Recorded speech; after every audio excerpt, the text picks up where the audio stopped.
শহীদ বুদ্ধিজীবীদের প্রতি রাষ্ট্রপতি ও প্রধান উপদেষ্টা শ্রদ্ধা, শ্রেষ্ঠ সন্তানদের স্মরণে সর্বস্তরের মানুষের ঢল। গণ অভ্যুত্থানের যারা ছিলেন তারা পুরো শহীদ বুদ্ধিজীবীদের ড্রিম, তাদের আইডিয়ালস, তাদের যে দেশ গড়ার যে স্বপ্ন, আমরা পুরোপুরি এটা ধারণ করি। সীমাবদ্ধতাকে জয় করে সবার স্বপ্ন পূরণের বাংলাদেশ গড়তে চায় বিএনপি। শারীরিক প্রতিবন্ধকতায় বাধাগ্রস্ত হবে না কেউ। অন্তর্বর্তী সরকার গণমাধ্যমের স্বাধীনতায় বিশ্বাসী জানালেন প্রেস সচিব। মূল্যায়ন না পাওয়ার অভিযোগ সংবাদকর্মীদের। এবং দিনেও চলছে হেডলাইট কুয়াশায় ঢাকা উত্তর দক্ষিণাঞ্চল। হাসপাতালে বাড়ছে রোগী, শিশুদের সুরক্ষায় সতর্কতার পরামর্শ। আমন্ত্রণ সংবাদ রাতে, দেখছিলেন সংবাদ শিরোনাম, সাথে আছি আমি ফারনাজ জুই। এবারে বিস্তারিত। শহীদ বুদ্ধিজীবীদের প্রতি শ্রদ্ধা জানিয়েছেন রাষ্ট্রপতি ও অন্তর্বর্তী সরকারের প্রধান উপদেষ্টা। শ্রদ্ধা জানান অন্তর্বর্তী সরকারের অন্যান্য উপদেষ্টা সহ সর্বস্তরের মানুষ। এ সময় উপদেষ্টা আসিফ নজরুল বলেন, বুদ্ধিজীবীদের আত্মত্যাগের ধারাবাহিকতায় ২৪-এর অভ্যুত্থান। দেশ গড়ার দ্বিতীয় সুযোগ যাতে নষ্ট না হয় সেদিকে সজাগ থাকার আহ্বানও জানান তিনি। সাইফুল রিপনের প্রতিবেদন। শহীদ বুদ্ধিজীবী দিবস উপলক্ষে মিরপুরের শহীদ বুদ্ধিজীবী সমাধিস্থলে সকাল ৭টার দিকে শ্রদ্ধা নিবেদন করেন রাষ্ট্রপতি মোহাম্মদ শাহাবুদ্দিন। শ্রদ্ধা নিবেদনের সময় সশস্ত্র সালামের সাথে বেজে ওঠে বিয়োগলের করুণ সুর। রাষ্ট্রপতির শ্রদ্ধা নিবেদন শেষে জাতির মেধাবী সন্তানদের সমাধিস্থলে শ্রদ্ধা জানান অন্তর্বর্তী সরকারের প্রধান উপদেষ্টা ডক্টর মোহাম্মদ ইউনূস। পুষ্পস্তবক অর্পণ শেষে কিছুক্ষণ নীরবে দাঁড়িয়ে থাকেন প্রধান উপদেষ্টা। এ সময় শহীদদের প্রতি শ্রদ্ধা জানিয়ে গার্ড অব অনার প্রদান করে ৩ বাহিনীর একটি চৌকস দল। উপস্থিত শহীদ বুদ্ধিজীবী পরিবারের স্বজন সহ বিভিন্ন বাহিনীর প্রধান, প্রশাসনের ঊর্ধ্বতন কর্মকর্তাদের সাথে কুশল বিনিময় করেন প্রধান উপদেষ্টা। পরে প্রধান উপদেষ্টার প্রেস সচিব শফিকুল আলম সহ একে একে ফুল দিয়ে শ্রদ্ধা জানান অন্য উপদেষ্টারা। এ সময় সাংবাদিকদের সাথে কথা বলেন প্রেস সচিব। জুলাই গণ আন্দোলন, যে গণ অভ্যুত্থানের যারা ছিলেন তারা পুরো শহীদ বুদ্ধিজীবীদের ড্রিম, তাদের আইডিয়ালস, তাদের যে দেশ গড়ার যে স্বপ্ন, আমরা পুরোপুরি এটা ধারণ করি এবং সেই লক্ষ্যে আমরা এগিয়ে যাচ্ছি। উপদেষ্টা ডক্টর আসিফ নজরুল বুদ্ধিজীবীদের আত্মত্যাগের ধারাবাহিকতায় ২৪-এর গণ অভ্যুত্থান উল্লেখ করে নতুন বাংলাদেশ গড়ার সুযোগ কাজে লাগানোর প্রত্যয় জানান। বহু শহীদ বুদ্ধিজীবীর আত্মত্যাগের পর আমরা স্বপ্নের বাংলাদেশ গড়তে ব্যর্থ হয়েছিলাম, একদলীয় মানসিকতার জন্য, একটা দলের ব্যর্থতার জন্য। আজকে কোনোভাবেই যেন সেই ব্যর্থতার পুনরাবৃত্তি না হয়। আমাদের তরুণদের আত্মত্যাগের বিনিময়ে রাষ্ট্র গড়ার যে দ্বিতীয় সুযোগ আমরা পেয়েছি, সেই সুযোগ যেন আমরা কোনোভাবেই নস্যাৎ না করি, সেই সুযোগ যেন আমরা কোনোভাবেই নষ্ট না করি, সেটাই যেন আমাদের প্রত্যয় হয়। রাষ্ট্রপতি প্রধান উপদেষ্টার শ্রদ্ধা নিবেদনের পর শহীদ বুদ্ধিজীবী সমাধিস্থল উন্মুক্ত করে দেয়া হয় সর্বসাধারণের শ্রদ্ধার জন্য। শ্রদ্ধা জানাতে ঢল নামে সর্বস্তরের মানুষের। সাইফুল রিপন, দেশ টিভি, ঢাকা।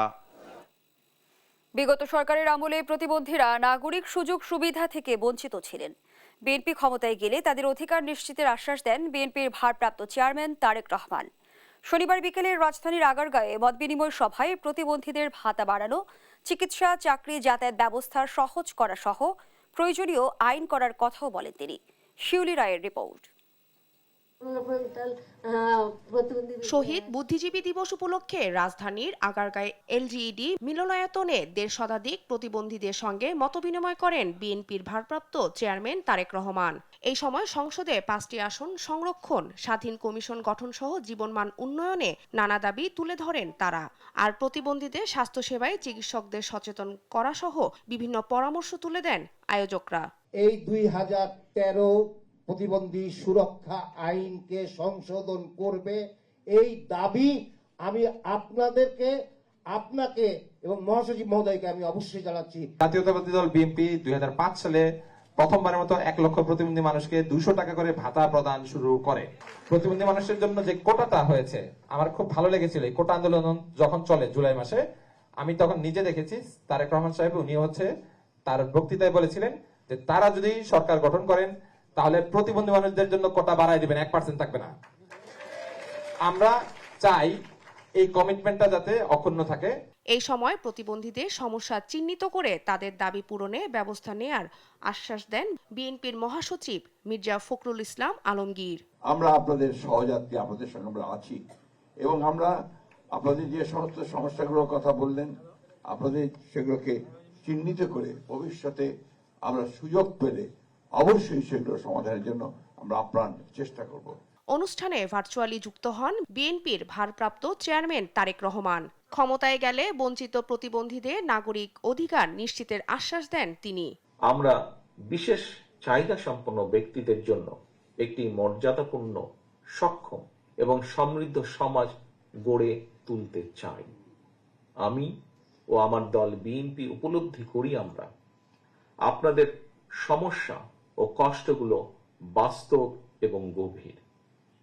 আপনাদের মনে রাখতে হবে এই বাস্তবতায় আপনারা একা নন। আমরা সব সময় আপনাদের পাশে আছি, আপনাদের পাশে ছিলাম, ইনশাআল্লাহ আপনাদের পাশে আমরা থাকব। সংস্কারের পর তাদের বিচারিক অধিকার নিশ্চিত করারও কথা জানান তারেক রহমান। আমরা সবাই মিলে। শিউলি রায়, দেশ টিভি, ঢাকা। সরকার গেল 4 মাসে গণমাধ্যমের স্বাধীনতায় হস্তক্ষেপ করেনি এবং ভবিষ্যতেও করবে না বলে জানিয়েছেন প্রধান উপদেষ্টার প্রেস সচিব শফিকুল আলম। যেসব গণমাধ্যম মালিক বেতন দিতে পারবে না তাদের প্রতিষ্ঠান বন্ধ করার কথাও বলেন তিনি। মাসতুল ফাউন্ডেশন আয়োজিত গণমাধ্যমের ভূমিকার শীর্ষক আলোচনায় সাংবাদিকরা বলেন, জুলাই আগস্টে গুটি কয়েক সংবাদ মাধ্যমের অপসাংবাদিকতার কারণে হামলার শিকার হয়েছেন গণমাধ্যম কর্মীরা। আন্দোলনে সম্মুখ যোদ্ধা হলেও সাংবাদিকদের মূল্যায়ন করা হয়নি বলেও জানান তারা। আলিমুজ্জামান সাফওয়ানের রিপোর্ট। নতুন বাংলাদেশ গঠনে গণমাধ্যমের ভূমিকা নিয়ে আলোচনা সভার আয়োজন করে মাসতুল ফাউন্ডেশন। এ সময় জুলাই বিপ্লবে আহত সাংবাদিকরা তাদের দুর্বিষহ অভিজ্ঞতা তুলে ধরেন। অনুষ্ঠানে প্রধান উপদেষ্টার প্রেস সচিব শফিকুল আলম বলেন, গণমাধ্যমের স্বাধীনতায় অন্তর্বর্তী সরকার কখনো হস্তক্ষেপ করেনি, করবেও না। ফুল স্বাধীনতা, কারো কোনো স্বাধীনতায় আমরা 1 ইঞ্চি পর্যন্ত আটকাবো না। কেউ বলতে পারবে না যে চিফ অ্যাডভাইজার অফিস থেকে কোনো নিউজটাকে নামানো হয়েছে, কাউকে ফায়ার করা হয়েছে, ওকে বাদ দিয়ে একে নেন, এটা করা হয়েছে। কোন ওনারকে বলা হয়েছে আপনি এইরকম কাভারেজ কেন করছেন, এইরকম করেন। দেশের যে কোনো আন্দোলন সংগ্রামে সাংবাদিকরা জীবনের ঝুঁকি নিয়ে কাজ করে। যেসব গণমাধ্যমের মালিক বেতন দিতে পারবে না তাদের প্রতিষ্ঠান বন্ধ করার কথাও বলেন প্রেস সচিব। যারা এগুলো বেতন দিতে পারবেন না, ভাই আপনারা জার্নালিজম করেন না, দরকার নাই।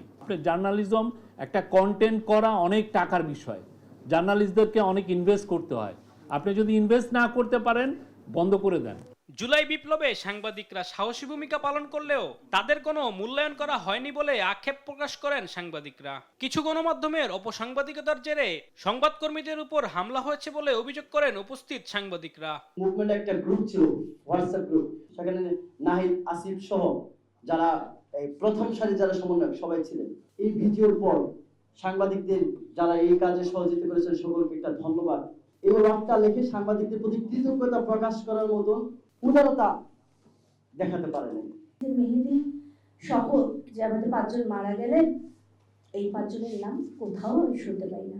তারা কিন্তু তাদের প্রফেশনাল কাজে গিয়ে মারা গেছে, এরই একটা অংশ তারা, তাদের নামটা একবার মনে করবেন। অনুষ্ঠানে ছাত্র আন্দোলনে আহত সাহসী সংবাদকর্মীদের মাঝে বিশেষ সম্মাননা স্মারক প্রদান করে মাসতুল ফাউন্ডেশন। আলিমুজ্জামান সাফওয়ান, দেশ টিভি, ঢাকা। দর্শক, এই বিষয়ে আলোচনার জন্য স্টুডিওতে উপস্থিত আছেন সহকর্মী হাসান মাহমুদ। হাসান, স্বাগত জানাচ্ছি আপনাকে। শুরুতে আপনার কাছে জানতে চাই, অন্তর্বর্তীকালীন সরকারের 4 মাসের সময়ের মধ্যে গণমাধ্যম কতটা স্বাধীনভাবে কাজ করতে পেরেছে বলে মনে করেন?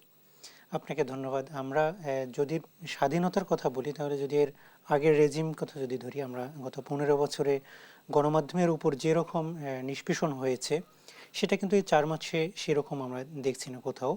তবে একটা জিনিস এখানে বলে রাখতে হয় যে যেহেতু একটা টেন্ডেন্সি তৈরি ছিল, ফলে অনেক মিডিয়াই কিন্তু অনেকটা সেলফ সেন্সরশিপ সেটা কিন্তু অনেকটা নিজেরাই আরোপ করে রেখেছে এবং কিছু কিছু ক্ষেত্রে স্বাধীনতা তারা নিজেরাই সেটা প্রয়োগ করছে না, স্বাধীনতা ভোগ করছে না। আমি এটা এভাবে বলতে চাই।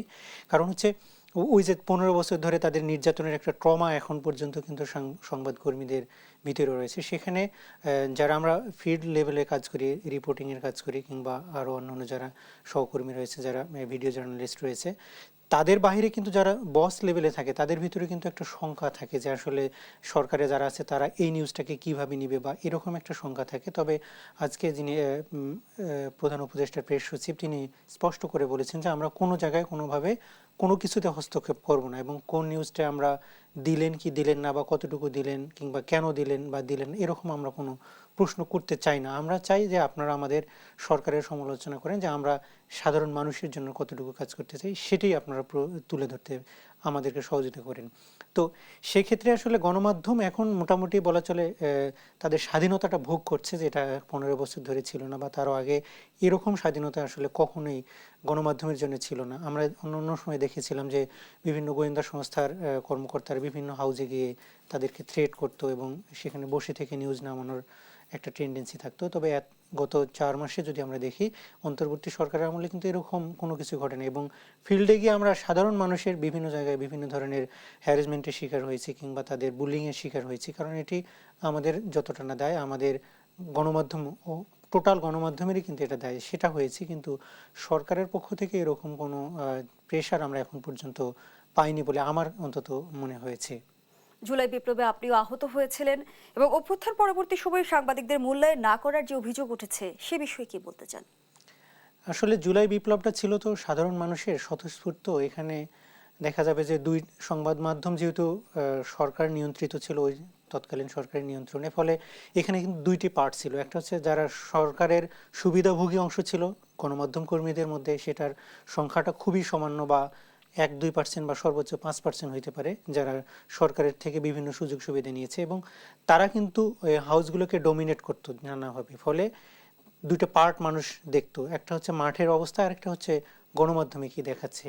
তো আমরা মাঠ থেকে যেটা নিয়ে আসতাম সেটা কিন্তু অনেক সময় গণমাধ্যমগুলো দেখাতে পারতো না। শুধু আমরা না, অন্য সব হাউসেই একই অবস্থা ছিল। তবে সেখানে কিছু গণমাধ্যম ছিল যারা নিরেট সরকারের তাবেদারি করতো, এবং ফেসিস্ট হয়ে ওঠার পেছনে গণমাধ্যমের যে একটা ভূমিকা সেটি ছিল, এবং সেখানে তারই কিন্তু প্রভাবটা আমাদের উপরে পড়তো। আমরা মাঠের সাংবাদিকরা কিন্তু সর্বোচ্চ চেষ্টা করে সর্বোচ্চ কাভারেজ দেওয়ার চেষ্টা করেছি, কিন্তু যেটা বললাম যে সরকার অনেক সময় এমনভাবে প্রেশারাইজ করে রাখতো যে কোনো কিছু বলতে দিত না। ফলে সংবাদ কর্মীদের এখানে সবচেয়ে বড় চ্যালেঞ্জটা ছিল যে আমরা মাঠ থেকে নিয়ে আসতেছি, সাধারণ মানুষ দেখছে, এখানে ভিডিও করতেছে, কিন্তু টেলিভিশনে এসে দেখে সে খবরে সে কিছুই পাচ্ছে না। ফলে মানুষের যে ক্ষোভটা, তারা তো আর বয়সদেরকে দেখতো না, তারা দেখতো আমাদেরকে। তো সেই কারণে কিন্তু তারা আমাদেরকেই আক্রমণের শিকার হতেন। অনেক সাংবাদিক, আমাদের হাউজের অনেক আরও সহকর্মী যারা আহত হয়েছেন, এর বাইরে অনেক হাউজের অসংখ্য কর্মী যারা কিন্তু আহত হয়েছেন এই জুলাই গণ অভ্যুত্থানে। কিন্তু দুঃখের বিষয় হচ্ছে এটি কিন্তু কখনো আলোচনায় আসে না। এটা কারণ হয় কি, গণমাধ্যম কর্মী যারা, তারা আসলে আমরা মানুষের কথাটাই বলতে অভ্যস্ত সবচেয়ে বেশি। ফলে আমাদের যে নিজেরও একটা কোনো কিছু চাহিদা আছে, কিংবা আমাদের নিজেরও যে প্রচার দরকার আছে, আসলে সেটা আমরা কখনো ফিল করি না। তো জুলাই অভ্যুত্থানের পরে আমাদের যে সাংবাদিকদের মধ্যে 5-6 জন অন্তত লিস্টেড যারা মারা গিয়েছেন এই জুলাই অভ্যুত্থানে, তারা কিন্তু পুলিশের গুলিতে হয় মারা গিয়েছেন, না ছাত্রলীগের হামলায় বা যুবলীগের হামলায় তারা মারা গিয়েছেন। মানে একটা দেখা যাচ্ছে আমাদের সাধারণ ছাত্র বা সাধারণ জনতা আমাদেরকে বিশ্বাস করতে পারতেছিল না, অপরদিকে পুলিশও আমাদেরকে বিশ্বাস করতে পারতেছিল না। ফলে মাঝখান থেকে কিন্তু আমরা নিষ্পেষণের শিকারটা হয়েছি। কিন্তু ওই যে যার মতো আসলে ভাগটা নিয়ে যাচ্ছে, কিন্তু গণমাধ্যম কর্মীদের আসলে সেই ভাগটা কতটুকু দেওয়া হচ্ছে সেটা নিয়ে কিন্তু আজকে গণমাধ্যম কর্মীরা অনেকটা আক্ষেপ করছিলেন যে আসলে আমাদের জায়গাটা কোথায়। আমরা সম্মুখ যোদ্ধা হিসেবে কিন্তু কাজ করেছে সেই সময়টায়, সর্বোচ্চ লেভেলের কাজ করেছে। পুলিশের গুলির সামনে যেখানে দাঁড়িয়ে আমরা কাজ করেছি, ভিডিও ধারণ করেছি, রিপোর্টিং করেছি, লাইভ করেছি। তো আমার সামনে যে ভাইটাকে গুলি লেগেছে, সেই গুলিটা তো তাকে না লেগে আমাকেও তো লাগতে পারতো। তো সেই রিস্ক আমরা তো নিয়েছি, গণমাধ্যম কর্মীরা নিয়েছে। তারপরেও আসলে যথাযথ মূল্যায়নটা আসলে হচ্ছিল না। তবে যেহেতু শুরু হয়েছে, আজকে প্রেস উইং থেকে বলা হয়েছে যে তারাও চেষ্টা করবেন যে আসলে গণমাধ্যম কর্মীদের যেখানে ভূমিকা, তো আমরা এখানে একটা জিনিসই চাই, আসলে আমরা সাধারণ মানুষের গণমাধ্যম কর্মী, গণমানুষের কর্মী হিসেবে আমরা থাকতে চাই। সেখানে গণমানুষের মুখোমুখি যদি দাঁড় করিয়ে দেওয়া হয়, তাহলে কিন্তু মানুষ আমাদের প্রতি তাদের যে ক্ষোভ সেটির কিন্তু বহিঃপ্রকাশ হয়। তারই কিন্তু আমরা দেখেছি যে এইটা আমাদের উপর আক্রমণ কিংবা নিহত হওয়ার মতো ঘটনা ঘটেছে। আমরা গণমাধ্যম কর্মী হিসেবে এটা চাই না যে আমরা গণমানুষের মুখোমুখি হই। আমরা সাধারণ মানুষের কথাগুলোকে বলতে চাই এবং সেটি সর্বোচ্চ স্বাধীনতার মধ্য দিয়ে আমরা বলতে চাই। সেখানে গণমাধ্যমকে যেন কোনোভাবেই চেপে রাখা না হয়, সেটি কিন্তু আমাদের একমাত্র প্রত্যাশা। এবং সেখানে অনেক যে গণমাধ্যম কর্মীরা কথা বলেছেন তাদেরও কিন্তু দায়িত্ব বা তাদের চাওয়াটাও এটা যে আমরা শুধু মানুষের জন্যই আসলে ধন্যবাদ জানাচ্ছি। দর্শক, স্টুডিওতে আলোচনা করছিলেন সহকর্মী হাসান মাহমুদ। জোরপূর্বক গুমের ঘটনায় সাবেক প্রধানমন্ত্রী শেখ হাসিনার সম্পৃক্ততা পেয়েছে এ সংক্রান্ত কমিশন। মানবাধিকার লঙ্ঘনের জন্য র্যাপিড অ্যাকশন ব্যাটালিয়নকে দায়ী করে বাহিনীটিকে বিলুপ্ত করার সুপারিশ করেছে তারা। শনিবার বিকেলে অন্তর্বর্তী সরকারের প্রধান উপদেষ্টা ডক্টর মোহাম্মদ ইউনূসের কাছে গুম সংক্রান্ত কমিশন তাদের প্রথম অন্তর্বর্তী প্রতিবেদন জমা দেয়। অবসরপ্রাপ্ত বিচারপতি মইনুল ইসলাম চৌধুরীর নেতৃত্বে 5 সদস্যের কমিশন প্রধান উপদেষ্টার বাসভবন যমুনায় ডক্টর মোহাম্মদ ইউনূসের কাছে আনফোল্ডিং দ্য ট্রুথ শীর্ষক প্রতিবেদন হস্তান্তর করে। জমা দেওয়া প্রতিবেদনে এ পর্যন্ত প্রাপ্ত 1676টি অভিযোগের মধ্যে 758টি যাচাই বাছাই করার কথা জানান কমিশন সদস্যরা।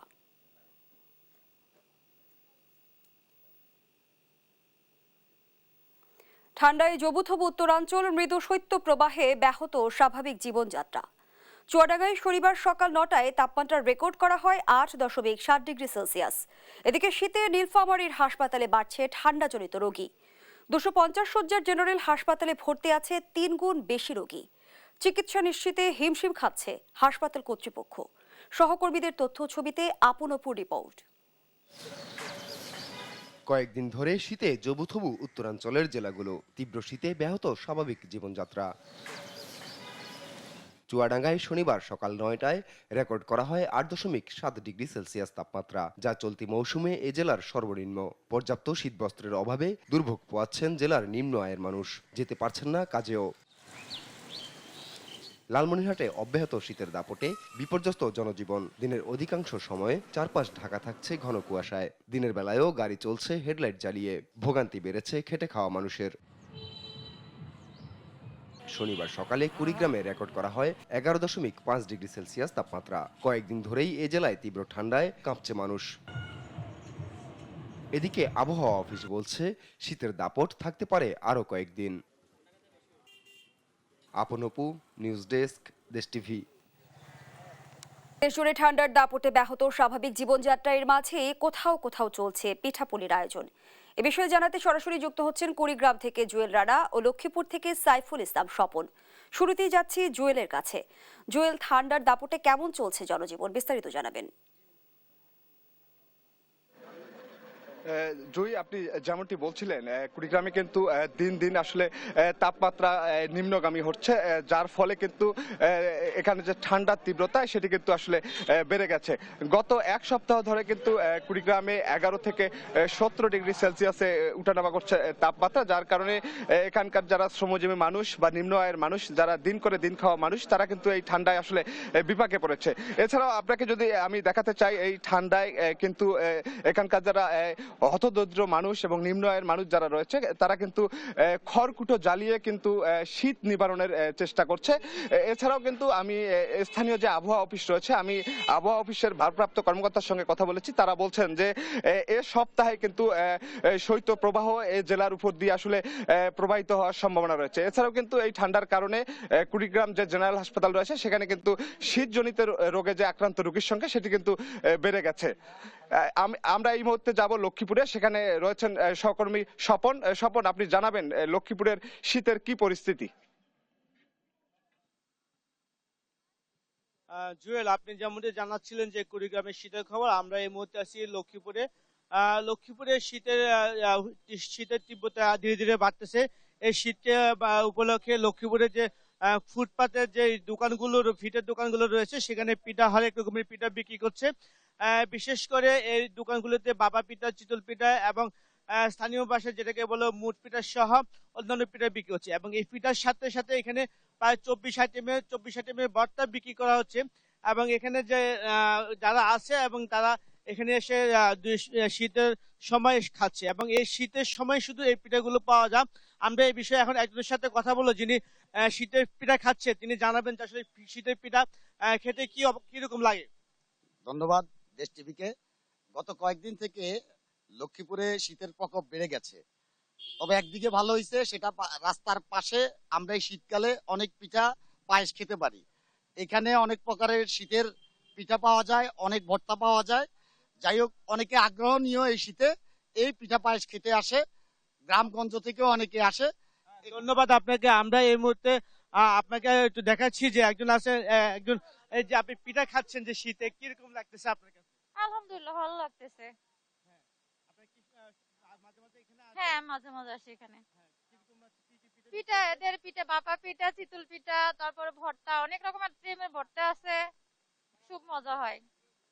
ধন্যবাদ। আসলে এখানে একজন নারী যিনি আসছেন এখানে পিঠা খাওয়ার জন্য, তিনি জানাচ্ছিলেন যে আসলে তার অনুভূতির কথা, এবং এই শীতকে উপলক্ষে লক্ষ্মীপুরে বিভিন্ন বাজারে, হাটে গঞ্জে, ফুটপাতে পিঠা বিক্রি হয়, এবং এখানকার যারা আছেন তারা শীতকে উপভোগ করার জন্য এই শীতের পিঠা খেয়ে তারা স্বস্তি নিঃশ্বাস ফেলছে। জুই, এ ছিল লক্ষ্মীপুর থেকে শীতের পিঠা পায়েসের খবর। স্বপন এবং জুয়েল দুজনকেই ধন্যবাদ জানাচ্ছি। দর্শক, লক্ষ্মীপুর এবং কুড়িগ্রাম থেকে যুক্ত ছিলেন আমাদের সহকর্মীরা। বিদ্যুৎ ও জ্বালানি খাতে ভারতের সঙ্গে করা চুক্তির শর্তগুলোর কিছু ক্ষেত্রে নানা ফাঁক ফোকর ছিল। বিশেষ আইনের মাধ্যমে সৃষ্টি করা একক ক্ষমতা দুর্নীতি তৈরি করেছে বলে জানান জ্বালানি বিশেষজ্ঞ অধ্যাপক ডক্টর ম তামিম। ডিবেট ফর ডেমোক্রেসি আয়োজিত জ্বালানি ও বিদ্যুৎ খাতের দুর্নীতি নিয়ে ছায়া সংসদ বিতর্কে এসব কথা বলেন তিনি। ক্ষমতার বিকেন্দ্রীকরণে জোর দিয়ে এ বিশেষজ্ঞ বলেন, চাহিদাপত্র তৈরি ও তার যোগানের পরিকল্পনার জন্য একটি স্বাধীন নিরপেক্ষ কমিটি থাকলে এ খাতে দুর্নীতি কমিয়ে আনা যাবে। দুর্নীতি ঠেকাতে কাঠামোগত সংস্কারের সুপারিশও করেন ডক্টর তামিম।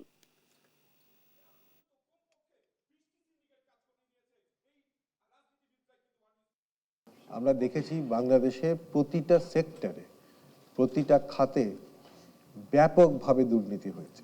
একক ক্ষমতা, যে কোনো সিদ্ধান্ত প্রদানের ক্ষেত্রে যদি কারো একক ক্ষমতার সৃষ্টি হয়, বিশেষ আইনের মাধ্যমে প্রধানমন্ত্রীর অফিসের এই যে একক ক্ষমতা সৃষ্টি হয়েছিল, সেটার চরম অপব্যবহার করা হয়েছে।